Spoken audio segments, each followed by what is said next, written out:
ইশরাকু বিল্লাহ, পৃথিবীর সবচাইতে বড় অপরাধ আল্লাহর সাথে শিরিক করা। উকুকুল ওয়ালিদাইন, দ্বিতীয় বড় অপরাধ বাবা মায়ের অবাধ্য হওয়া। ওই যে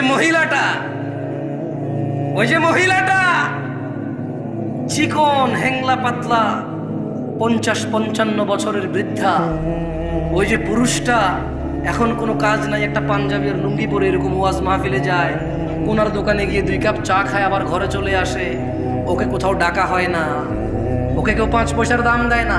এই এই এই তুচ্ছ এই হ্যাংলা পাতলা বুড়া আর বুড়ি, আল্লাহর নবী বলছে এই বুড়া বুড়ির যদি তোমার মা বাপ হয়, ধাক্কা দিলে পড়ে যাবে যে লোকটার এখন চাকরিও নাই, ব্যবসাও নাই, তুমি যদি ওকে উপার্জন করে না চিকিৎসা করাও, না খাওয়াও, ও বেচারা অসুস্থতায় ভুগবে, ক্ষুধায় ভুগবে।